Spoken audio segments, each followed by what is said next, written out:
Welcome to Movie Life Crisis. Join us as we watch the best movies from 30 years ago.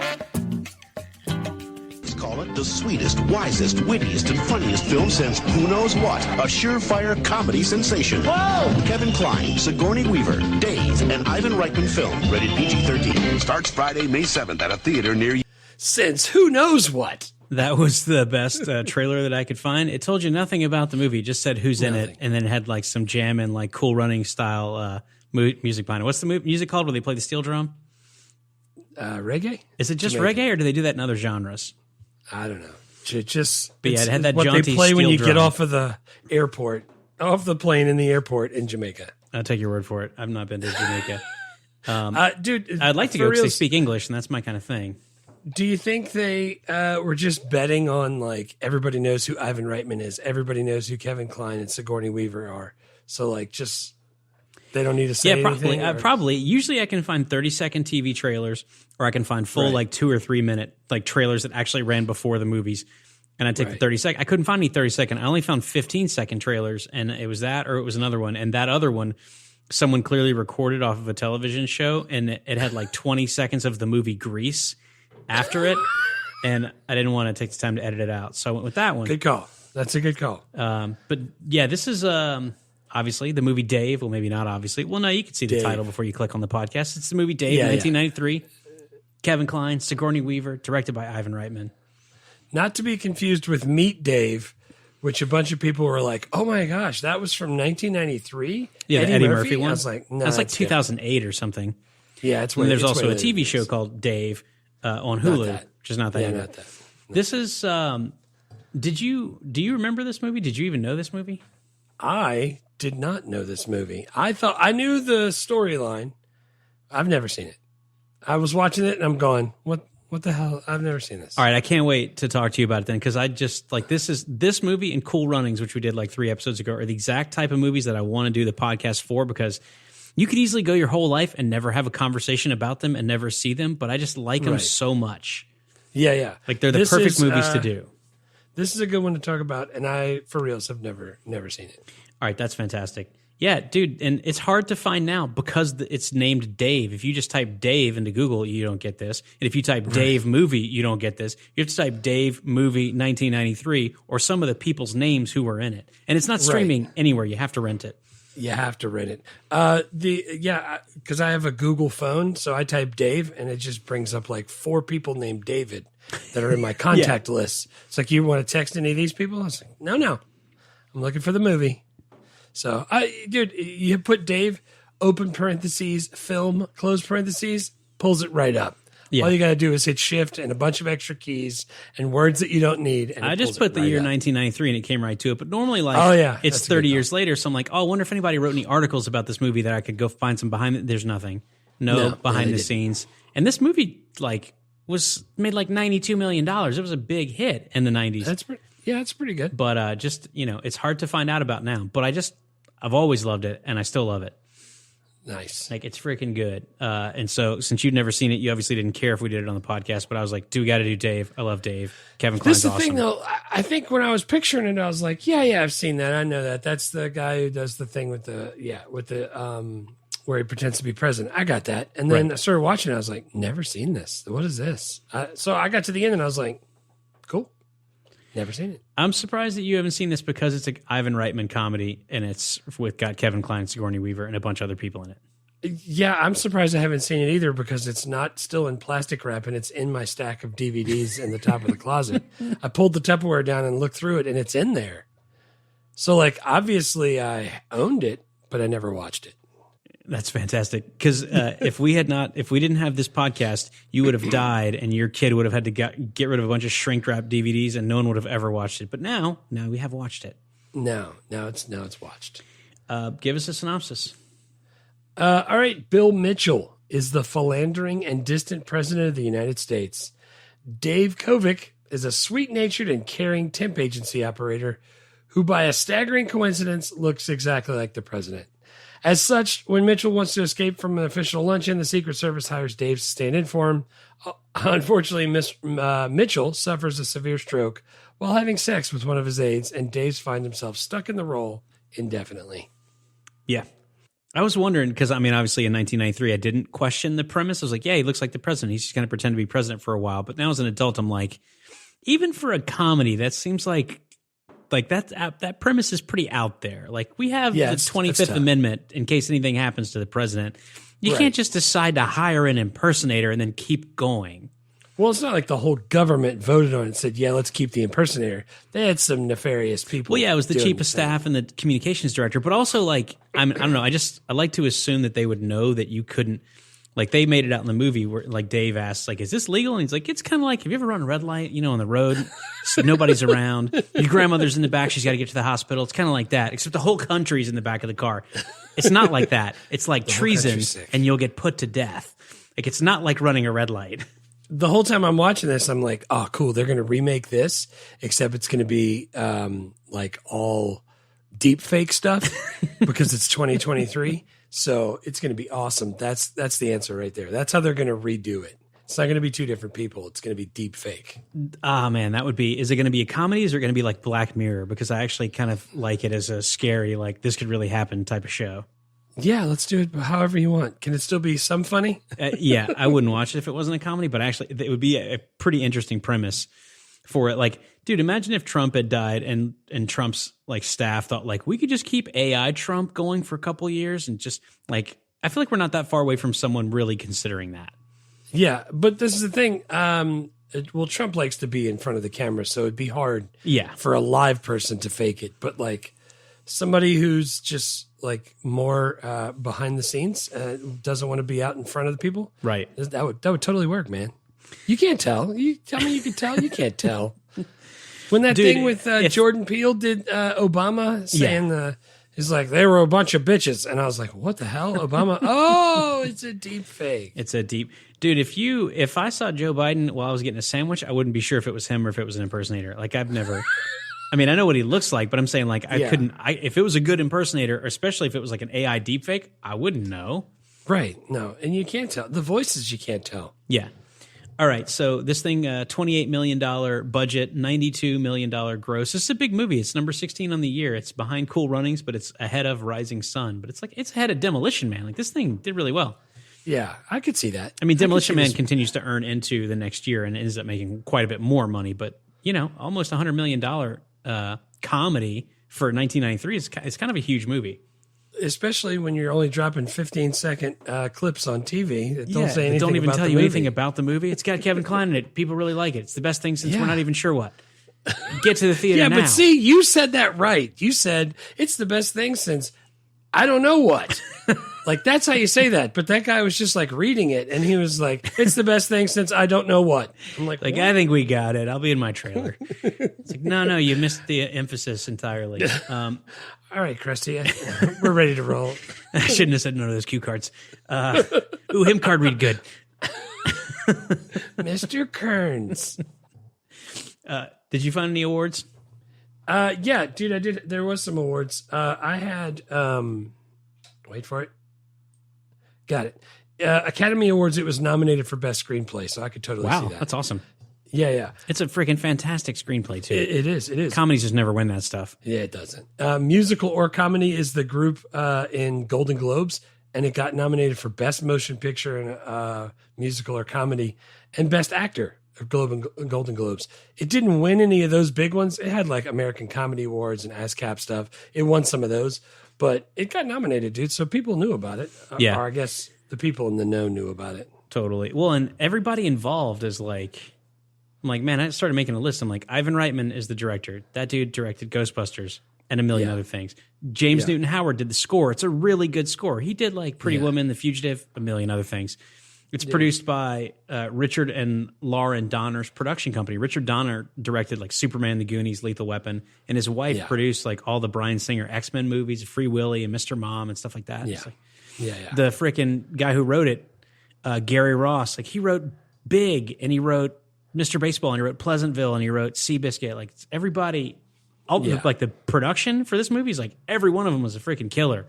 But you could tell though, like it was well put together. Dude, absolutely. That's why I was like delighted at how well this thing holds up. I've probably seen it in the last 10 years. This is still awesome. I don't know that I would have been able to pick the the James Newton Howard. I don't know that I knew his name before we did Fugitive. And now we did Fugitive. We did Major League on the other thing, Major League on the Patreon feed. Yeah, like, so we've done a bunch of his movies. He doesn't have a style that is like sometimes it's like, who's the freaking Batman guy? Danny Elfman. Like, I hear Danny Elfman, it's like, that's Danny Elfman. I hear John Williams, like, that's John Williams. Even sometimes like Hans Zimmer, I'm like, that's probably Hans Zimmer. Or like Alan Silvestri. Like James Newton Howard doesn't have a style that I can go like, oh, that's James Newton Howard. But he does, and he changes it for the movie he's doing. I mean, I guess that's what you're supposed to. It is, but a lot of people don't. It feels like Danny Elfman just does those type of movies, maybe. Maybe so. I think you get into a groove with like, oh, I like working with this director. I like working with this like production company or whatever. Yeah, Tim Burton's not making a comedy about the president. Definitely not. Yeah, no sequels or spinoffs. Obviously, this movie, like, I mean, really, it's the kind of movie that they don't do anymore. It's a standalone script based on nothing pre-existing, and no one did anything tying into it before or after. It was a comedy. It came out. It did really well, and then that's it. It's done. That's it. Yeah, they actually tried to do a musical, and it opened for just a scotch, and it didn't go very well. It opened in D.C. and closed Hail to the quickly. Chief. He's the one we all say hail to. They use the songs from the movie, I'm sure. Yeah, that's the ones you got to use. That's awesome. I don't remember. I think I watched this when it came out. I think I watched it on VHS. I think we rented it at Blockbuster or Alfalfa Video or something like that. Just because I liked comedies, and if a comedy came out, I didn't know Kevin Kline or Sigourney Weaver when I was 13. But I'm sure if it like looked like it was funny and it was rated PG, I was like, let's check that out. Right. But I've seen it a bunch of times. I've always loved it. I don't know. I don't know when I would have seen it other than the DVD that I had in my stack. You know what I'm saying? Like, I don't remember this being a movie that we watched. That's what I'm saying. I think because it was standalone and it had a bunch of good quotes, but it's not like something like, oh, I'm going to quote this a lot. Right. Like, you easily could have missed this. You could love movies, listen to this podcast. You like movies from '93 so much that you're listening to us two idiots talk about them, and you still could have easily missed this one. Right. Oh, no, absolutely. Dude, I'm telling you, people kept going, with Eddie Murphy? I love that movie. I'm like, what? Which, again, is one of the things I love about doing the podcast, is that movies that I really love that people might not even know about, we can go like, dude, you should go watch Cadence. You should go watch Cool Runnings. You should go watch Dave and all the other like weird, like, you know. I keep forgetting Cadence isn't well known. Yeah, it made like $78,000. It's so ingrained, though, in like our group of people. I know. It's weird. I got the big nostalgia bump, obviously. So why don't you give it the rating? Give us your rating first. Coming to it fresh as an old guy. Coming to it fresh, dude. This hit me right in the sevens, and of course, no sevens, but it's better than a 6.5. So I gave it an 8. Yeah, I gave it an 8. Dude, it was funny. You're right. It was not only just like chuckle funny, but there was like nice parts where he like did stuff and like made you feel stuff, and that's what you want from a movie, and you can't ask for anything else. Well, I like that it's a comedy. I mean, like, it's a comedy. That's what it is. But they didn't put like Jim Carrey in it. I mean, we're slightly before like Jim Carrey's going to really hit huge in 1994. He's got like 3 big movies, but they didn't put a comedian in it. They put an actor in it, and he just is funny. And I love that. He is funny. When I was trying to recast it, I was like, I need like an actor who can do comedy, but I don't want a comedian, because you have to have heart. Like, this movie has heart. That's why I like it. A comedic actor. So is there a difference between a stand-up comedian and a comedic actor? Yeah, right? Yeah, I mean, because stand-up comedians write their own material, but they might not be able to act at all. I think a lot of them are not able to transition to acting. Like, when we get to recasting, I'll tell you who I got for this, and I think it's a guy who has not shown he can do this type of part, but that I think probably could. Oh, nice. Because I also have. But it's like nice. Well, because I think about like Tom Hanks started out as a stand-up. Obviously, is an amazing actor who can do comedy and also drama.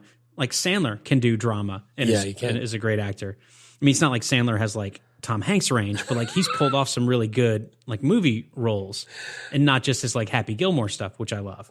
Oh man, I think it's great that we just put Sandler and Hanks in the same category for a short second. Because they're both comedians who transition into acting, and did both kinds. And actually, and Sandler like has shown some range. Nothing like Tom Hanks, right? But like, I like people who like have that pathway. But like, Kevin Kline is like a freaking went to Juilliard and won like 4 Tony Awards. Like, he's a legit like capital A actor. Yeah, and he's wicked funny. To me, he's super funny. Like, there's so many things he's in there. I think it's funny. So I gave it an 8. What'd you end up giving it with your nostalgia bump? So yeah, long story for me, man. I gave it a 9. I don't have any complaints, man. I think the pacing is great. Yeah, it's quick. The cast is super deep, man. Laura Linney, Ving Rhames with hair, Charles Grodin, Frank Langella, Kevin Dunn, Sir Ben Kingsley. That's literally the first thing I put. With Ving Rhames, I said, hair, 3 exclamation points. Then I saw Ben Kingsley, and I was like, hair, 3 exclamation points. It, like little tiny parts for Bonnie Hunt and Stephen Root. I love both of them. Yeah. And then Sigourney Weaver and Kevin Kline. Like it's well written. It's well directed. It's got a great score. The pacing's great. Like it's got heart. It's funny. I had more than the number of scenes and the number of quotes than I needed. I had to cut both down, which to me is like the sign. This movie's got a lot of parts that like I want to come on the podcast and talk about. Nice. Yeah, that's good stuff. So yeah, it's not like one of my all-time top 10 favorite movies ever. Like if I gave it a 10, it's like this is one of my favorite movies. If we have a conversation about favorite movies, I'm going to mention this movie. But this is a movie that I really like. It's in there. Even 30 years later, I can't really find a lot of flaws with. So in your top 20, yes? I don't think it would make the top 20 really, but I mean, it's good. Like again, if I never watched this movie again, I would not be altered as a person. Like I want to watch Star Wars again, even though I like this movie than some of the Star Wars movies. But Star Wars is more important to me. That's a thing that I never would have thought you said. That's cool. I like it. Yeah, man. Let's do best scenes. What's your top 3 scenes? What's your first one? First one is him, as in Kevin Kline, as President Mitchell. Bill Mitchell. With he goes with his wife to a homeless shelter type thing, and there's a kid sitting off on his own, and he goes and talks to the kid and does magic. And I don't know. We talked about how it was funny, but it also had heart. That was one of those scenes. It was good, and he was like, "Is the first lady still behind me?" Like that whole thing. Yeah, and that's when, I love that part. And that's when she starts to notice, like, it might not be him, kind of thing. I like that. That's Sigourney Miller's the first lady. She hates the president because she's Sigourney kind of a Miller. D-bag. Sigourney Weaver. Sigourney Weaver. Ellen Mitchell. She's the first lady. She hates her husband because he's kind of a D-bag. He's cheating on her all the time, but he's the president. Yeah. But she starts to see that either her husband, after his stroke, is much different, or actually it's not her husband. Right. Yeah, I like that part. I also like that like he goes to play with the kid who's like not with the other kids. He just goes and sits down with him, and like 9,000 photographers like rush over and start snapping pictures, and he's like, "Go away, guys! Like not right now." Right. Like I like that he just tells them like, "Leave me alone. I'm going to hang out. Don't take pictures of this." I like, because the kids, he's shutting down because there's so many flashes. That was good stuff. I don't know why. I just think that's like such a good touch that I wouldn't think of. It's like even if I think that I'm good enough to come up with writing that scene, I don't know that I'd write like, oh, and there's 80 photographers there and they're going to follow him around and he's going to go off in the corner. He's going to go like, no, leave me alone, guys. I want to talk to this kid. Yeah, dude. Again, it's one of those spots that has heart, and I really liked it. What's your first one? My first one is, I think all mine are very predictable. My first one is the montage. Yeah. They're showing like he's getting into, it's the main one is he's getting into, pretending to be the president, but he's starting to like get the groove. Yeah. Like he goes to open a factory and he puts his arms and these like robotic arms and he can make the robot arms move around. He's doing like Louie, and he's like making the robot arms dance. Yeah. He's like, I caught a fish this big. Yeah. And then it's like, then he throws out the first pitch at the Orioles game. He's got Arnold at the White House doing this like presidential fitness thing. And it's kind of funny. Yeah. Like he's rolling around on the lawn with the dogs. Like that whole montage. It's like, oh, he's like hitting the groove as a president. And plus I love a montage. People know that. Oh yeah, dude. I had the montage as my second one. But I said montages because I felt like it was broken up with some smaller little scenes, but it was all one. Well, big. it did. Like some of it had like dialogue and stuff, but it did. I think it was like music under the whole thing. It was all moving pretty fast. So I'm not still, sure. Still counts as a dialogue. Dude, speaking of throwing out the first pitch, did you know that a bunch of presidents have done that? Nice. None have actually done it from the pitcher's mound. Do you know the first president to throw it from the mound and make it to the plate? George W. Bush? No. Former owner of the Houston Rangers? No. Bill Clinton. Nice. April 5th, 93.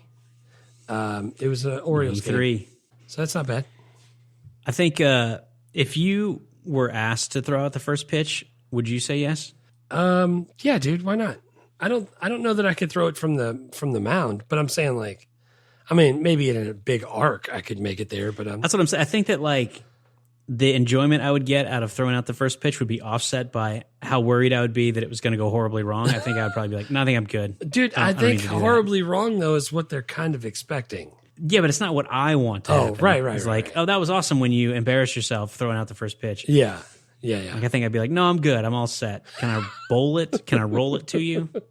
You don't want to just step closer and not do it from the... Yeah. Like, it's hard to get a hit and only 3 strikes. You could do it Should be 10 strikes. Should be a kickball. We should be playing 10-strike kickball. 10-strike kickball. Dude, I think you could do it from the red tees, from the girl tees right up front. Just throw it from there. Why not? Yeah, I would probably do that. Just to underhand it. Yeah. Just the floater. Just float it. Like I haven't seen a floaty pitch since Scuffy McGee. Scuffy McGee. Oh, Scuffy. I'm still upset we couldn't get Daniel Stern to talk to us for Rookie of the Year. I love that guy so much. Yeah, that would have been great. My second scene is when they balance the budget. Oh, man. Such a good thing. Because after he visits the homeless shelter, his chief of staff vetoes a bill that kills a bunch of like homeless shelter funding, and his wife comes in while he's in the shower and yells at him. It's like, don't do stuff like that. It's like, that's treason. He finds out about it because the chief of staff is the one who signs the president's. That's what I'm saying. Like, this is not running a red light. This is right. Capital treason. Right. So Dave finds out that the president, quote unquote, vetoed this bill, and he confronts Frank Langella, his chief of staff. He's like, and Frank Langella's like, you don't call meetings. I call meetings. You're nothing. If you can find $650 million in the budget, you can keep your lousy homeless shelters. And so he has like the whole freaking cabinet together. Yeah. And he's like, I want to talk about the budget before we get into anything on the agenda. And Frank Langella again's like, I don't think we have anything on the budget. He's like, yeah, it's a last minute addition. Yeah. And then he just goes through the whole thing, just step by step with math. He's like got a legal pad. He's like asking them. And I always remember that scene just because it would never happen. Fantastic. But it's awesome. Yeah. He's going. But why wouldn't, like, that's the problem is stuff that, like, that isn't popular. It leads me to one of my quotes, but we'll talk about it in a second. But like, I just don't. That's what I'm saying. Like, he goes like, he's like, we got to trim $650 million from the budget because I want to keep the homeless shelters. And he's like, we have 17 defense contractors who haven't delivered on their contracts. He's like, but we're still paying them. And, stop paying them. And he's like, so even though they haven't fulfilled their end of the contract, we're still paying them on time. Is that right? He's like, if we just stop paying them, then that's $23 million a month in interest. And then he's like, and that's however many millions of dollars a year. And the like Secretary of Defense is like, well, it's not really like that. And he like looks at him. He's like, all right, it was kind of like that. Yeah. Dude, I like that. It was Charles, wasn't it? Charles Grodin is his friend that he brings Charles Grodin, to help him go through the whole thing. That's the thing. I like that too. He like pulls up in his freaking whatever Ford Tempo or whatever it is, like SUV, like not SUV, pre-SUV, but like station wagon. Yeah. And he's like, I can't. If I ran my business like this, because he's an accountant, he's like, I would get fired. Yeah. But so like, I love that scene. But here's the thing: like you can't actually stop paying defense contractors, or you'll have tens of thousands of people out of jobs, and you'll create a much bigger problem than the one you're trying to fix. Right. So like, that's fun to do in a movie, but you can't actually do that if you're president. There's definitely a lot of money you could save. Yeah. Like he's going like Secretary of Commerce is like, we have a $47 million advertising program. What's that for? He's like, oh, it's to boost consumer confidence in American cars. Yeah. He's like, after they've already bought it. He's like, so we're spending $47 million to make people feel good about a car they already own? Yeah. He's like, yeah. He's like, well, we should get rid of that. You want to tell the 8-year-old that he's not going to have a house to sleep in because that guy's car? No. See, but that's the stuff that I do want to do is go through the budget and go like, we're doing what with the money? No, we're taking that money back. That's a lot of money. Yeah. But that's another scene that I always think about, that I always remember. Dude, that's a great scene. That's a great scene. By the way, the montage, was Arnold in the montage? Yeah. Yeah. That was the part where he was telling him not to eat donuts. Yeah, and he was like spit out a donut. He was in mid-bite. And he just drops it into his hand. I forgot to mention that. That's great. My last scene, because I got the montage as my second one. My last scene is when Sigourney Weaver and Kevin Kline, it's not a date, but they like escape through the tunnels to a car that Ving Rhames has for him, which is also like a Ford Focus. And they get in it and drive away, and they stop, and he makes their sandwich, and she likes it, and they sit around, and then they get pulled over. That whole little bit right there where they do that. I like that. The fact that they were coming closer, and this also leads me to one of my quotes that she says, where she's like sitting next to him and she's like, it reminds me of when you were in the state legislature. And he's like, yeah, me too. She's like, you weren't in the state legislature. Who are you? I'm Ellen Mitchell. Like that. I really liked it a lot. Yeah. That was my favorite set of little scenes. Yeah, I had that one, not the part where they're in the White House or when they're eating the sandwich, but I had when they got pulled over. Yeah, the tomorrow. They got pulled over by the cops, and he's like, he made an illegal turn or whatever. And then the cop gets them both out of the car, and he realizes that they look exactly like the president and the first lady. Yeah. And he's like, I know what you're thinking. We're lookalikes. He's like, we don't look like each other. We look like the president and the first. He's like, we do weddings. We just came from the Shulman wedding. It was a great time. We did it. We did our Club Med thing. And dude, it ends with them like singing a duet, singing Tomorrow. And then Sigourney Weaver comes in with this like really bad harmony. And it's like, they do like a big finish. And he goes and talks to the cop, and he's like, we're still working on the harmonies. He's like, is this a full-time job? He's like, yeah, it's been full-time. He's like, well, I'm not going to write you a ticket. I think you should save all the money that you have. And I like how he acknowledges how funny the cop is. He brings her up close. He like turns around so that he's facing away from Sigourney Weaver, and he's like, you're great.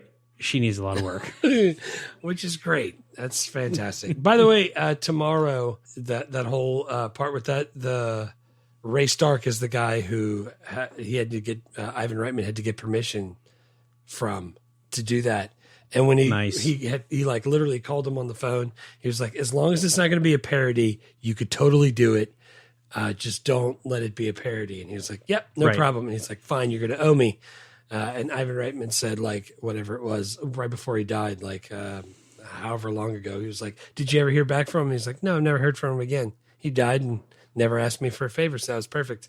But if they would have had to parry it, I mean, I guess her singing bad doesn't count, but if they were going to do a parody, he was going to nix it, but they got to do it, and that was nice that they just gave him the thumbs up on that, dude. And it's awesome. And then like later in the movie, she's in her separate bedroom with a pillow over her face, like singing Tomorrow, like trying to get it down. There's a bunch of stuff like that in this movie. It's like, it's really smart. Oh man. Yeah, dude, I like that. That was good stuff. I like when he said the lookalikes, not each other. It's like two queens. The bed's not us. What the hell was that from? What's the movie with French Stewart and Bill Bellamy? Yeah. Oh God. Love Don't Cost a Thing. Love Stinks. Love Stinks. It Love Stinks. And Tyra Banks kicks him out, and he has to go to a hotel, and he's like, two beds. The queen's not us. No, wait. Two queens. The bed's not us. That's what it is. Oh man. I love that movie. I bet that's going to be horrible when we rewatch it. Are we? It's movies like that and Buying the Cow and Van Wilder. All of those are going to be terrible. All those like 1999. Yeah, Bridget Wilson Sampras, French Stewart, Tyra Banks, Bridget Nielsen, Wilson Sampras, Johnson, Billy Bob, Joe Agnes Moorhead. What? Yeah. What year was that? 99. Yeah. Oh, so from the late 1900s. Got it. From the late 1900s. Yeah, we'll do that one and The Matrix from 1999. From the late 1900s. So your third scene is them at the singing is them tomorrow? Getting pulled over. Nice. Yeah. You had the montage, balancing the budget, and them getting pulled over. The other, not the cop that talks to him, but the other cop. That's the guy who wrote the movie. That's Gary. Oh, nice. Gary Ross. Gary Ross. Yeah. Gary Ross. Glenn Ross. That's badass. All right. Yeah. 3 quotes. What's your first quote?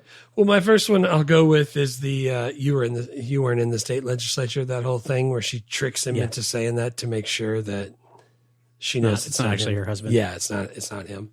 So I'll go with that one on the first one. What's your first one? Nice. The first one is the very beginning of the movie. He runs a temp agency. Dave does, and he's like trying to he keeps bringing people to his friend's accounting firm, Charles Grodin. Yeah. And he keeps like convincing him to hire him. He's like, I don't have enough people he's like, the people you've already sent me. He's like, we don't have enough work. And he's like, come on, she's got 3 kids and her husband's diabetic. And the woman's sitting right there. And he looks at her and he goes, is diabetic? And she goes, sí, diabetico. I was like, I don't know why, but just that little exchange just cracked me up. Dude, she trained on the IBM and they put her on the Wang. Can you believe that? Dude, that's all the freaking tech stuff, like the computers with the giant green text. Yeah. That's ridiculous. I freaking love Charles Grodin. Yeah, he's awesome. He didn't make my characters because there were a lot of really good characters in this movie, but he's awesome. Yeah, he's always good. All right, so mine's pretty close to that. It's right after they ask him to become the president, and he's sitting in the Oval Office, and he has to call his temp agency and tell them that he's not coming back, and he's trying to tell them that I knew you were going to pick this one. That he found love. He's gonna go away with this girl. She's great. She's really exotic. She's a princess. She's Polynesian. Well, she's Polynesian. Well, she's half Polynesian and half American. She's amnesian. I was like, oh man, what a great joke. I walked right into it too. I was following right along. I had no idea it was coming. That was great. It's totally great. So that's my second. That was ridiculous. This movie had so much. That did not make my list, even with my bonus quotes, but it had so many good lines.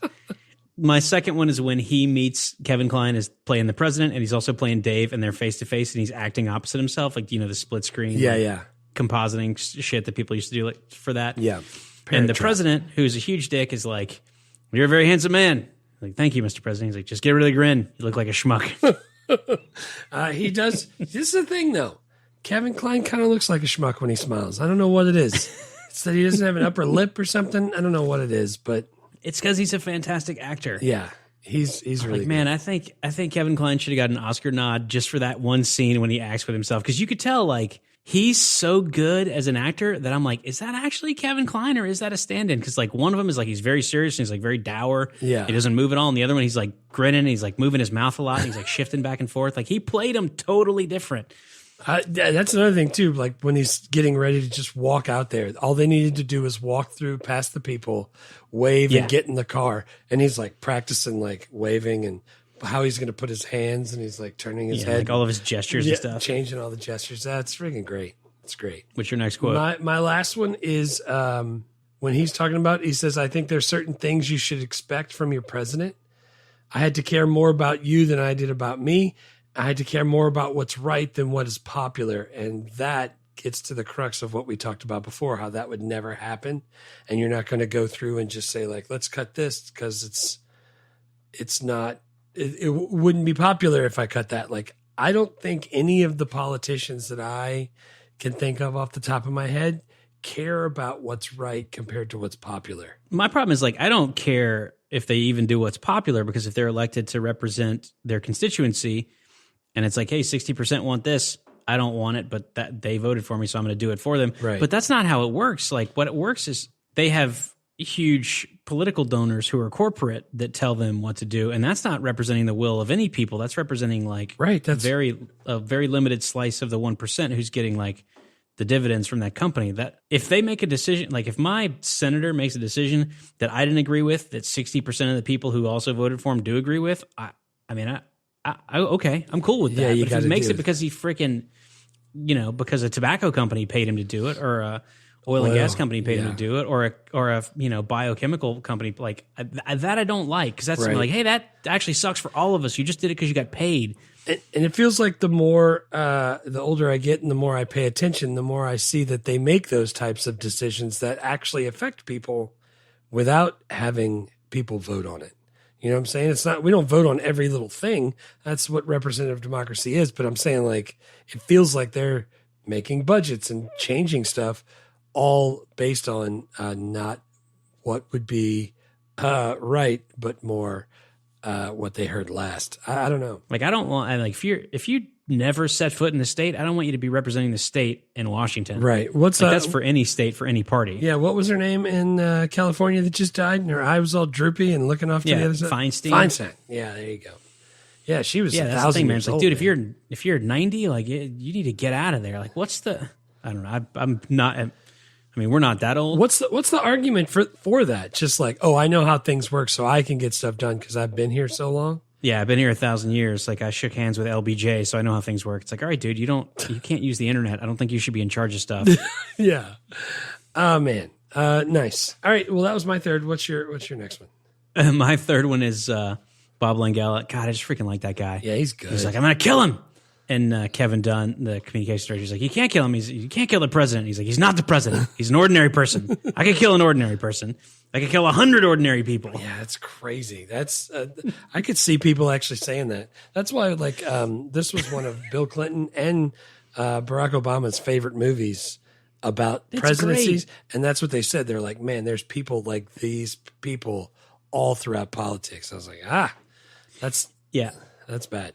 And dude, Frank Langella did such a good job with this role, and I loved that quote. The only thing I could picture, I like this dude, and now that I see his face, I recognize him. But the only thing I knew him from, his name from, was Masters of the Universe.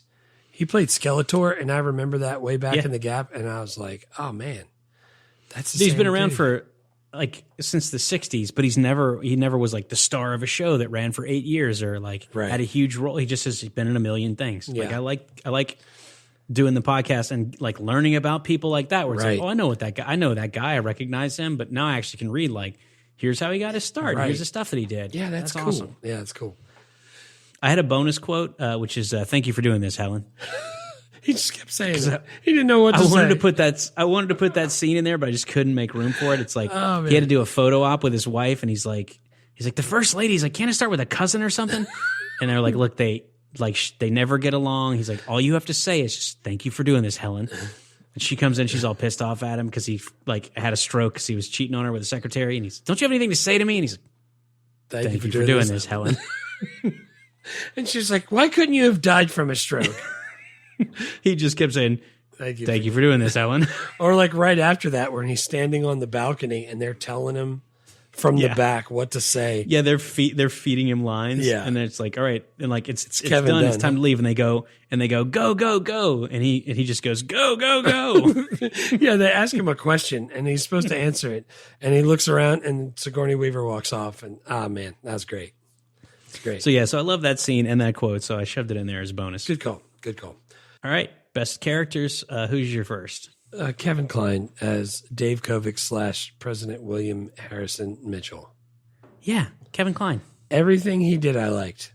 He's so good. I like how his full name was William Harrison Mitchell, and that sounds a lot like William Henry Harrison. And that was the first president to die in office. So nice. This movie's smart, man. Yeah, man. Also, very beginning, he rides bikes everywhere. Like he doesn't have a car. And he's got the sock. I mean, the pant leg tucked into the sock. Got the pant leg tucked into the sock. But just on the right side, just where the chain is. That was genius. Yeah, dude, my bike now is belt driven instead of a chain, so there's no grease and stuff like that. I don't know why that we couldn't have had that advance back when I rode bikes all the time. But it's amazing. Mine always had the cover. It said like Lightning BMX or something on the side. Yeah, I've never had some like pinstriping on it. Yeah. Also, this isn't the first time Kevin Kline's played a president. Do you know the other one? No, I do not. Wild Wild West. He played Ulysses S. Grant. He pretended to be Ulysses S. Grant as Artemis I thought you meant like played a president in a movie, not impersonated a president in a movie role. Well, no, he played the president, and he also played Artemis Gordon, who was impersonating. So they were face to face, just like in this movie. Right. Yeah. Oh, God, I forgot that part. Dude, I can't wait. Also on 1999's list, Wild Wild West. The late 1900s. Along with Love Stinks and Matrix. As we close out the 1900s. As we shut down the 1900s. Also, dude, I read the list of people that like turned this movie down in the place of Kevin Kline. Warren Beatty, Kevin Costner, Nick Cage, Harrison Ford, Michael J. Fox, Mel Gibson, Tom Hanks, Tom Cruise. None of those would have made this movie the same. Yeah, you just named like 3 of my like 8 favorite actors, but I don't think any of them would have improved what Kevin Kline did. That's what I'm saying. He's that good. Dude, he's really good. Yeah, he because I was reading about Kevin Kline. It's like he's not like super famous. He's just he's just great. But he's only been in like 10 movies. Well, I mean, I think he's pretty famous. He's married to Phoebe Cates, but like he's not like a household name, you know what I'm saying? Like he probably could go have a sandwich in Nashville and people wouldn't know who he was. That sucks. Some people would. I mean, I guess that's great for him, but yeah, it's great for him. Yeah, he went to Juilliard and like, dude, he's got more hardware than Home Depot. He's got 3 Tonys, he's got an Oscar, he's got a SAG award, 2 Emmys, had 5 Golden Globes. Jeez. Like he's awesome. Yeah, he's got a lot. He's like got started doing theater and has done a ton of theater, obviously 3 Tonys. He's just so good, man. Dude, I know we said he's only been in a few things, but he's been in a lot of things. Just not really he's been in a big, lot of things. Not a lot really of like, big movies. Right. Not like a lot of like leading role, huge parts. Right. Oh, man. I can't wait to do Wild Wild West in the late 1900s. That's going to be fun. The very late 1900s, 1999. Yeah. Yeah, he's great. He's my first one also. My second one is Frank Langella. Duh.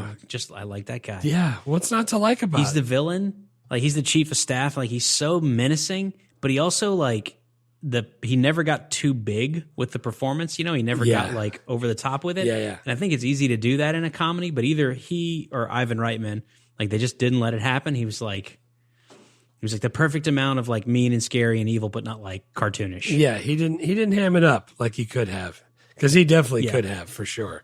He totally could have, and we see it all the time, especially with comedies. He could have gone really broad, and like it's kind of like you're saying. Like I knew his face, I didn't necessarily know his name or other stuff that he's done, but like he's got like film, stage, and TV credits going back to 1963. And he's been around for a million years. That's awesome. And everyone listening, if you don't know who it is, if you look up his picture, you're like, oh yeah, I recognize that guy. Yeah, you would definitely recognize him. How old is he now? Hang on, I'm pulling it up. I think he's in his 80s. He's 85. 85. Wow. Yeah, he met Whoopi Goldberg on the set of Eddie and like was her partner and lived with her for like 5 years. That's pretty nice. It's just a cool little bit of trivia. Nice. I think they made a movie about that with Ted Danson. I got a script idea. My next person is Dwayne Stevenson, played by the incomparable Ving Rhames. Ving Rhames. I'm glad you got Ving Rhames in there, dude. When he slowly starts to come around to Dave. And Dave's like looking through pictures. He's making like a scrapbook of all the pictures of himself in the newspapers and stuff like that and magazines. He's like, you ever think of wearing a sweater? Make you blend more. And he's like, sweaters make my neck look too thick. He's like, even a sweater vest, you could wear a tie. You think a sweater vest would look good on me? Dude, having huge ass Ving Rhames be vulnerable like that, I love that shit. Dude, I love that. I love that interaction. Yeah. Like he's trying to like, he makes him like half of his sandwich. He's asking, like, you have a gun? It's like, do you ever use it? And then it's like that particular one is like if I have a sweater, make my neck look. He's like, sweater vest, wear ties. Do you look good on me? Yeah. Dude, it's great. Dude, I mean, Ving Rhames to me, every time I picture him in the Mission Impossible movies and Entrapment. So when I see him in stuff like this, like bald head, like super jacked. Yeah, big dude, bald head, maybe some sort of I'm in a barbershop quartet style straw hat, whatever those are called. Right. I don't know what those are called. Boater. What is it? A boater hat. Boater hat. Nice. I just learned something new. Dude, I just freaking love Bing. Dude, we have the meats. That's the guy who says that. We have the meats. God. And dude, did you hear the who's the artist? Prince. No, wait, that's formerly the artist. It's Pusha T. So the bum, bum, bum, bum, that's a Pusha T sample. And he said that bum, bum, bum, bum, like pays him more than every one of his records. I could only imagine that. So like that sound is Pusha T sample. And then it's Ving Rhames, saying. Dude, he's great. I'm glad you put him in there. I like seeing young Ving Rhames with hair. I guess we probably should learn how to pronounce his name. He had a lot of hair, didn't he? He had a lot of hair. Yeah, I thought he wasn't even looking. He's probably. I didn't look him up because he wasn't on my list. I wonder how old he was in this. He was. Ving Rhames was. He was 34. 34. There you go. I was gonna. And his freaking Wikipedia page has got him wearing a boater hat. Dude, that's his thing. I like it, man. He rocks a hat for sure. We have my third character is Kevin Dunn, the communications director. Nice. Like at first he's conspiring with Frank Langella's chief of staff, then he eventually gets won over by Dave and he starts working with Dave to like set things right. Yeah.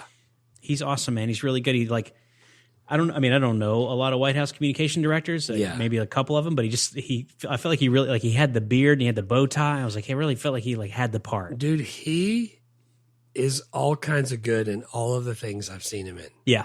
Like, dude, I don't know what it is about his delivery is fantastic. Dude, him as the dad in Transformers, I freaking loved his part in Transformers. Yep.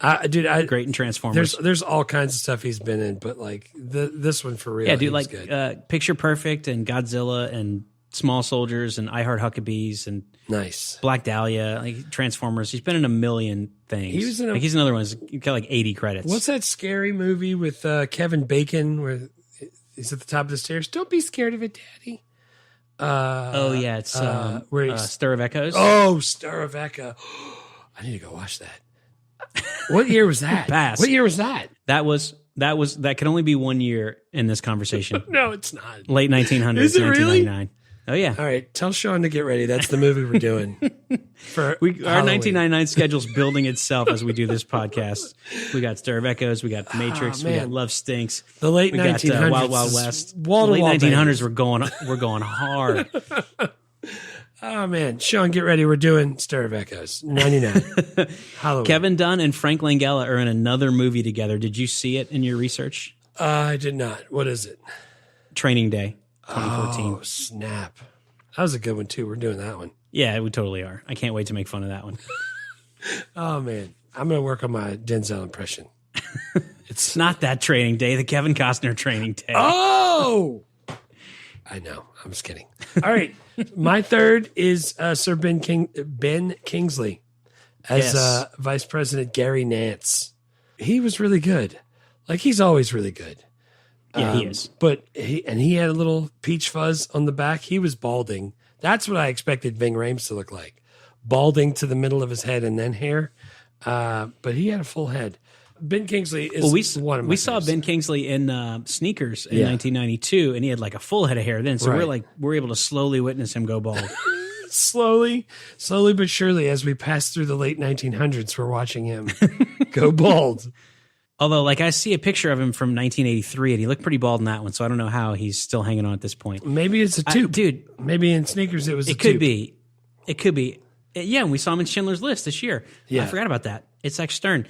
I love that Ben Kingsley is so good and so decorated as an actor, but he'll still do, like, remember like Iron Man 2 or Iron Man 3 when he was like the guy, but he turned out to be like a really like kind of funny, like druggy weirdo. Yeah, Like, I love that he'll just do like a weird, funny role. Yeah, that's great. There was one that He's like, I got knighted for my ability to act. I might just fuck around sometimes. yeah, why not? If you're going to do it right. You know what I'm saying? That's Like, what I'm saying. I love that. Yeah, dude, I'm totally with you. There was some Egyptian movie that he was in where he played a part, and it wasn't a huge part there that I remember, and it was really good. I tried to watch it to see if I could use it for class. Exodus, maybe I think is what it's called. And he had a part in that, and I was like, oh man, freaking Ben Kingsley's in this. We're doing this one, and then you watch it, and it's nothing like it's supposed to be for historical purposes. But dude, he's fantastic. He's fantastic. Yeah. He's great. He didn't have a big part in this movie, but he was awesome in it. He's always awesome in everything. Dude, who's your... Yeah, Exodus, Gods and Kings, Ridley Scott. There you go. That's the one. See, because it's Ridley Hard to believe Scott. that Ridley Scott is not a really like fact based. Well, no, it's not that it doesn't have to be like super fact based. Like as long as it like shows maybe what people lived like back then, I can like help them put a picture to what it looks like. But dude, it was pretty off the charts, not real. Yeah. So I couldn't use it. Who's your third? I already did my third, Kevin Dunn. Oh, Kevin Dunn. I did want to say that when we did, when we had Stephen Tobolowsky on for Groundhog Day this year, he talked about on Sneakers, and I don't know if we put it in the episode or if it was just in our conversation before the episode that we just posted on Patreon, the full unedited interview. Yeah. He talked about on Sneakers just sitting in the makeup trailer while Ben Kingsley would just tell stories, and he was like, it was the most like captivating stories that I've ever heard in all of my years in Hollywood. It's just like Sir Ben Kingsley telling stories. That's freaking awesome. Yeah, That's great. awesome. Dude, and while we're talking about hair, because neither of us mentioned Sigourney Weaver, who's a great actress, but she just didn't make the cut for me. Do you know why her hair was so short? No. Because right before this, the movie before this was Alien 3, and she had a shaved head for it. See, I assumed it was one of the Alien movies, but I also thought that maybe she was just one of the actresses in the late 1900s who just kept short hair for a while. Dude, that kid's going to listen to this podcast, and he's going to say, I can't believe you say late 1900s so much. We're going to say it so much, it's going to discourage him from ever saying it again, which is perfect. That's awesome. Yeah, dude, Sigourney Weaver is a really good actress and was good in this. I just didn't think that was all that interesting of a part, and there were so many other really people in this ensemble that I really liked. Absolutely. By the way, Sigourney Weaver, her birth name is Susan Anthony Weaver. She took the name Sigourney from the book The Great Gatsby. Nice. I was not aware of that. Yeah. But yeah, those are my three. Kevin Kline, Kevin Dunn, and Frank Langella. Yeah. Nice. I like it. And you got Kevin Kline, Ving Charles Rhames. Grodin and Ving Rhames? Ving Rhames and Ben Kingsley. Oh, and Ben Kingsley. God, freaking so many good people in this movie. Yeah, it's a great cast. The other stuff, I already kind of talked about writer, director, producers. The only other good thing that I had that I wanted to mention was Ivan Reitman wanted to measure parts of the White House to make sure he could reproduce them on a soundstage, but the White House denied him permission to do that. So they measured the Oval Office at the Reagan Presidential Library in Simi Valley, where there's a reproduction of the Oval Office. Right. They measured that there.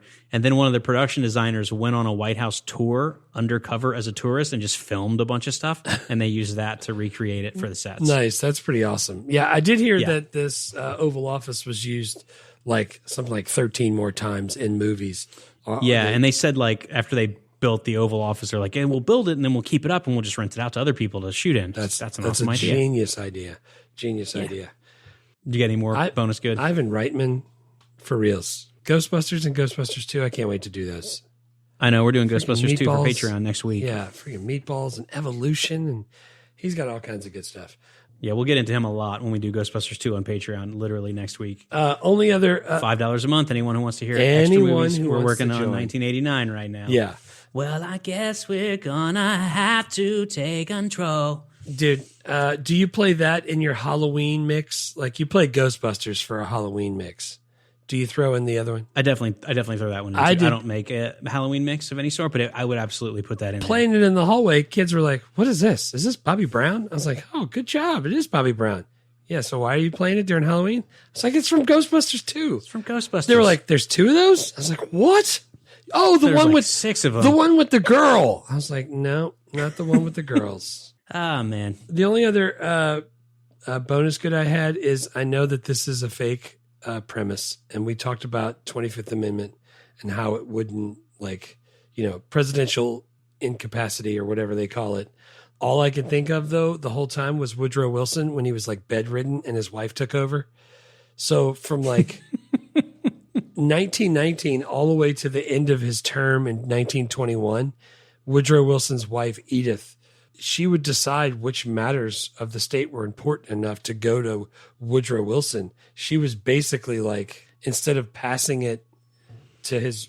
Yeah, to the vice president, whoever that was, Marshall, I think. Or anyone else. It's really hard for me to remember those. But well, dude, the Marshall, 25th Amendment didn't get ratified until 1967. Right, so right. Woodrow Wilson was quite a bit before that. Right. I know. Dude, it was just friggin', it was But he was the frontier days back then. They just did whatever the hell they wanted. Dude, he was mentally incapacitated, partially blind. It was bad news. And Edith Wilson was just like, I got this. I'll let you know who can come in. And then she was just Beetlejuice and the whole thing, making him talk with his voice, but it was her saying it. So she kind of ran stuff for the last 3 years of his life. Yeah, which is absolutely horrifying, but also that's why we have the 25th Amendment. Yeah, and I'm glad we got it. I don't have any more best. I didn't have any worst. I mean, the computers and stuff are all that's old as shit, but we've covered that pretty well at this point. By the way, when they did have one of the tube TVs that he was listening to somebody talk about him, and it was the news, and it went to the next story on the news, and the person on there was talking right as he turns it off, they were talking about problems with violence on the West Bank, and then he turned it off, and I was like, oh, cool. So I'm glad that was a problem that was fixed back in 1993, and it's definitely not happening right now. Definitely not a problem that started 1,000 years ago. I liked when he turned the TV off. The Foley artist put in the actual remember the sound of a if I turn off a TV now, it doesn't make any noises. Right. But the old one was the tubes turning off made of a thunk. Yeah. That I heard and remembered. When I heard it. You could feel it. Absolutely. And also, I didn't have political incorrectness, but I did have politically incorrectness. But I did have political incorrectness. They swore in Ben Kingsley, and he was the 45th president, which means what's his name? Mitchell would have been the 44th president. I'm trying to. 44 was friggin' Barack Obama, and 45 was Trump. And this was in the 90s. So who were the person that was sworn in 93 was Clinton, and that's 42. So I wonder why they went with 45th. Maybe. How many other presidents I don't know. That's a good question. Died back then or didn't win a second term? I don't know. Maybe they wanted to make sure it was set in an alternate timeline, so people weren't trying to figure out how this fit in or something how it could have worked. Oh, one more good that I just put down here at the bottom when they said that. Ben Kingsley, half Indian. Our vice president Nice. right now, half Indian. So that Yeah. was kind of cool also. But that's all I got. All right. 5 questions. Is it okay for kids? Yeah, absolutely, if you ask me. Yeah, it totally is. What about the scene where he has the stroke or the heart attack? No, stroke. That was fine, right? stroke. They had the covers over him. Yeah, there's no, I mean, I don't care about that anyway, but there's no nudity. It's just like You say you don't care about that. I don't care Yeah, about that. I don't know, I care man. way less about that than I care about violence. He was thrusting in the very beginning of that scene. That's why I would say. He was writhing around underneath a sheet, and then he stopped writhing. So Yeah, I mean, they were wrestling. Mom and Dad were wrestling. When he laid on top of his on top beloved of- like a pile on of top laundry, of Laura Linney. on top of another pile of laundry. And I like that. I like that even though she's naked and he's on top of her, she's going, Mr. President. Yeah. Once she realized, We didn't talk about Laura Linney, but she was Dude, awesome in she's this too. awesome in everything. Also, She really she's is. way good. Dude, I put 12 because I'm not Yeah. ready to have that conversation. And Jake's 11. Yeah, I mean, I'm not. He I already wouldn't be knows ready to the have it at conversation. 30, but I think it's also fine. Yeah. Would this movie get made if it were pitched now? I mean, that's kind of the existential question. Yeah. Is anyone going to make a standalone comedy? Sometimes they do, but only if like Netflix. the person who writes it is famous. Right. Yeah, or like I guess or like A24 will do some comedies, but they're not like, I don't know. I guess probably someone would do this movie. Yeah, they could make it again. I think just the political part of it would mean that no one would make it because they would just go like, it's too divisive. if we ever give this guy an R or a D in the movie, then half of the country's going to be really mad that we made it. Yeah, dude, all of those actual senators and actual people. Yeah, dude, all the actual They had all all the the actual R White House. and We didn't D talk on about there. that. But there were like 30 cameos from real Yeah. like senators and stuff like that Yeah, in this movie. Yeah. And like Jay Leno and Arnold Schwarzenegger and all that stuff. Those are all cameos. Right. Yeah, so So yeah, I think you could get this made. I guess the political part of it would probably keep a lot of people away, but there's no reason you couldn't. This movie would totally still work. could you do it instead of being the president, be something else? And you have a lookalike? I don't know, a CEO? Yeah, No, I'm sure you can. That's not I'm as sure fun, you can. though. It's not as fun, Yeah. but movie or TV show, I think Movie. again Yeah, for this. movie for sure. And I got some recasting. You got any Oh, recasting? boy, do I. Who you got? Who's your president? All right, I'll go first. So to play Dave / William Harrison Mitchell, I did your trick and I looked to see how old people are. This is nice because the people that made this movie are actually in their 40s and 50s. So I got a lot of choices of actors I actually know. Right. I'm not trying to cast 20 something. Yeah, Which is great. Yeah. So I went with Andy Samberg Nice. He could totally because I wanted do somebody this. who's got some comedy chops, but I think Andy Samberg needs a vehicle like this to show he could also be serious and play a part that has some heart, But be which funny he really also. has not. But be funny also, but he really has not done that. Yeah. So I thought he'd be good. I thought he'd be good for this. Nice. I went with Kenan Thompson. Yeah. Because I love that dude. And when he wears a suit, I picture him. He could play president. I could see it. I like that guy too. I'd also like to see him play serious because I don't know that I've ever seen it. Yeah. But I'd be interested to see it. I feel like he's always playing a clown. I'd like to see him like try and be serious. Yeah, I bet he could do it. I bet he could. Who else you got? I got a recast Sigourney Weaver. I wanted someone who could like look like really classy, but also be like kind of funny, but also be kind of scary and mean. Yeah. And I got Rosario Dawson. Ooh, nice. I should have gone with that. I like her as my hall pass. I went with Zoe Saldana Nice. because I think she could look first lady-ish. Yeah, absolutely. Who do you got as Bob Alexander and Alan Reed? Did you do those? I did Bob Alexander, the chief of staff, and I got Adam Sandler. Oh man, nice. Because he could be really angry and menacing, but he also can be really funny, obviously. And Yeah. I like him and Sandberg. They've done movies together before, so I thought that'd be fun. Nice. For them to link up. I did Bob Alexander and Alan Reed, and I wanted Julie Bowen as Bob Alexander. Do you know what I'm talking about? The mom from Modern Family. And then Catherine, and from Happy Gilmore. and then Catherine Zeta-Jones as Alan Reed. That would be awesome. I want. I know there's a part of the reason is just like when I saw their picture, I was like, ooh, let's click on them. But Yeah, a lot, sure. I think they could do that. Plus, I like the switch to make it females in Kenan Thompson's staff. I like that Yeah. in his cabinet.